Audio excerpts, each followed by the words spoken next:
साथियों, स्वागत है आपका हमारे इस यूट्यूब चैनल में। साथियों, यूपी पुलिस भर्ती 60,244 का एग्ज़ाम चल रहे हैं और 30-31 अगस्त का एग्ज़ाम अभी बाकी हैं। मैं ये वीडियो 23, 24, 25 अगस्त के 6 शिफ्टों के एग्ज़ाम होने के बाद ये वीडियो शूट कर रहा हूँ।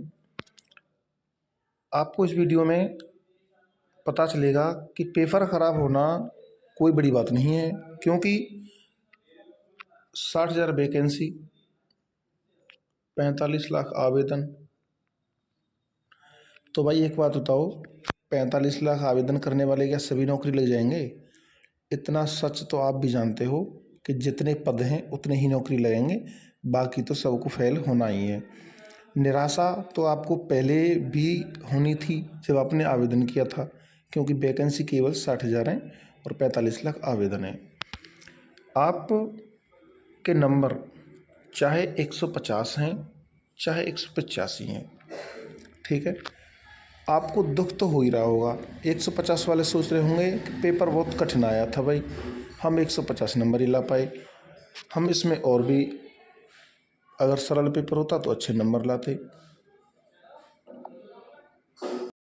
लेकिन 185 वाले सोच रहे होंगे कि यार थोड़ा सा मेहनत और कर लेते तो हमको ऐसा लगता है हम कन्फर्म नौकरी लग जाएंगे, क्योंकि उनके 185 हैं और वो जनरल या ओबीसी में है। देखिए भाई, 185 और 180 वालों, आपसे भी एक बात कहना चाहता हूँ कि आपका चांस थोड़ा थोड़ा अभी भी है। आप इतना निराश ना हो, परेशान ना हो, आप अपने आप को बिल्कुल गड्ढे में ना समझें। हो सकता है आपको नॉर्मलाइजेशन के 20 से 30 नंबर मिल जाएं, 20 से 30 नंबर मिल सकते हैं नॉर्मलाइजेशन के, और आपके 210 के आसपास नंबर पहुंच सकते हैं, जो कि मेरिट के लिए एक अच्छा स्कोर है। लेकिन जिनके नंबर 150, 155, 160, 170, 175, 175 के आसपास आए हैं, उनसे मैं ये कहना चाहूँगा, देखिए भाई, अगर आपको ऐसा लगता है कि आप पढ़ाई नहीं किए, या फिर आप इस पेपर के लायक नहीं थे, या फिर आपको सरकारी नौकरी में रुचि नहीं है, या आपको नौकरी नहीं मिल सकती है, तो ऐसा कुछ भी नहीं है। आप भी इंसान हैं और जो नौकरी लगेंगे वो भी इंसान है। हम भी कई बार पेपर में फेल हुए थे, हमें भी एक बार में नौकरी नहीं मिली थी, ये बात आप समझ लें। इंसान गिरता है, खड़ा होता है, गिरता है, खड़ा होता है, उसके बाद वह स्पीड पकड़ता है, और जब अच्छे से स्पीड पकड़ लेता है तो उसको सफलता मिल जाती है। कुछ ऐसा ही होता है सरकारी नौकरी के बारे में। पहले आप हारते हो, यानी कि पेपर में फेल होते हो, पेपर में फेल होते हो, फेल होते हो, फिर जब अच्छे से मेहनत करते हो, प्रत्येक टॉपिक पर आप अपना मंथन करते हो, प्रत्येक टॉपिक को तैयार करते हो, सब्जेक्ट वाइज तैयार करते हो, तब धीरे धीरे एक आपका जुनून जब जगता है तो आपका वेश तैयार होता है, और आप प्रत्येक टॉपिक में और सब्जेक्ट में निपुणता हासिल करते चले जाते हो, और अच्छा टारगेट आप हासिल कर लेते हो। अब ऐसा तो है नहीं कि आप एक पेपर में फेल हो गए फिर आप पढ़ाई नहीं कर रहे हो, फिर आपने आवेदन कर दिया फिर भी आप पढ़ाई नहीं कर रहे हो, फिर आप पास नहीं हो पाओगे। देखिए, जब आप पिछले पेपर में फेल हुए थे, यदि आपने अगले पेपर के लिए वही तैयारी की है, उसी के आधार पर तैयारी की है, पिछले जैसी तैयारी की है, तो भाई अगली बार भी फेल होना पड़ेगा आपको, और फेल होने के लिए तैयार रहो जब आपने मेहनत नहीं किया तो। लेकिन ये नहीं है कि आप फेल हो गए तो आप बस सर पकड़ कर बैठ जाओगे, ऐसा कुछ नहीं है। आपको देखो, आगे का टारगेट बनाना है, क्योंकि ज़िंदगी केवल एक पेपर फेल होने से ख़त्म नहीं होती है। ज़िंदगी बहुत बड़ी है और ऐसे पेपर पता नहीं आपको कितने देने पड़ेंगे। ये तो केवल रिटन एग्जाम है जो आपको नौकरी के लिए देना पड़ रहा है, आपको भविष्य में बहुत समस्याओं का भी सामना करना पड़ेगा। जब आप नौकरी लग जाओगे ना, तभी वहाँ भी विभाग में, उत्तर प्रदेश पुलिस विभाग में, तब भी आपको काफ़ी परेशानियाँ देखने को मिलती हैं। मैं ये नहीं कह रहा हूँ कि वहाँ पर नौकरी बहुत बुरी है, नौकरी बहुत अच्छी है, लेकिन परेशानी तो भाई जीवन के हर कदम पर आती रहती हैं। परेशानी हर कदम पर आएंगी आपको।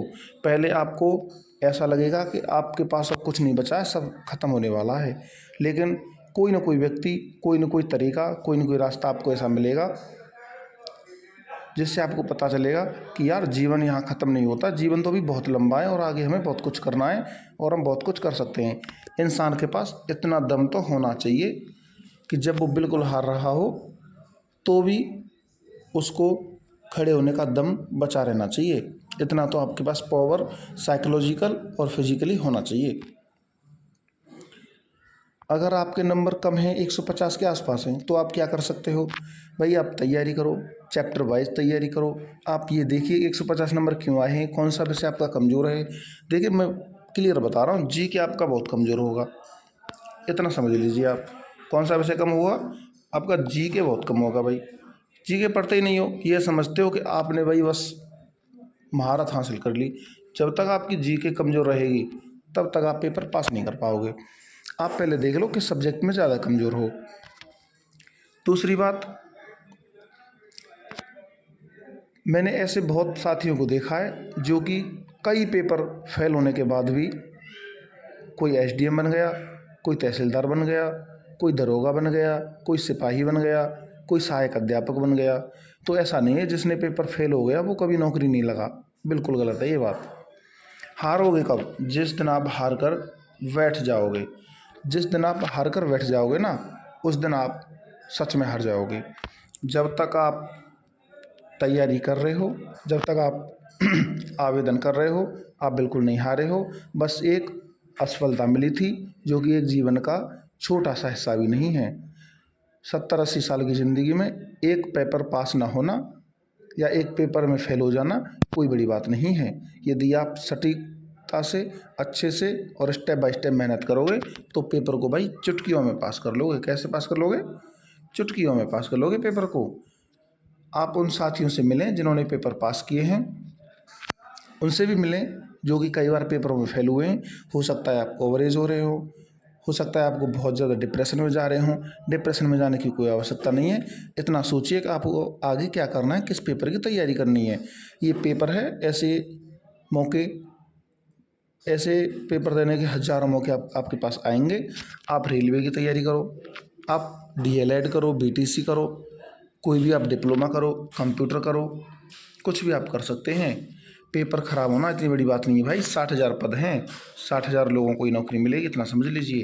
कितने लोगों को नौकरी मिलेगी, 60,000 लोगों को नौकरी मिलेगी। बाकी के 45 लाख को नौकरी ना मिलने वाली, उनको तो फेल होना है भाई। आप तो क्लियर कट समझ लीजिए, आपको बुरा लगे या अच्छा लगे, ये तो सत्य है। ये तो पूरा देश, पूरा हिंदुस्तान, पूरा यूपी, सब प्रत्येक कैंडिडेट जानता है ना। प्रत्येक कैंडिडेट जानता है कि 45 लाख आवेदन हैं तो पद तो 60,000 हैं और 60,000 पद ही भरे जाने हैं। बाकी का क्या होगा, बाकी का सब फेल होने हैं और वो आगे की तैयारी करते रहेंगे। तो इतनी सी बात है। आप अपने आप को ज़्यादा हताश ना महसूस करें, निराश ना महसूस करें, डिप्रेशन में ना जाने दें। आपका परिवार और आप सबसे महत्वपूर्ण है अपने परिवार के लिए। अपने परिवार से पूछिए, यदि आप डिप्रेशन में चले गए, आपका माइंड ख़राब हो गया, आपके दिमाग में कोई तार हट गया, तो कहाँ कहाँ हॉस्पिटल में जाते हुए घूमोगे आप। अब दिमाग का कोई इलाज भी नहीं होगा आपका भाई।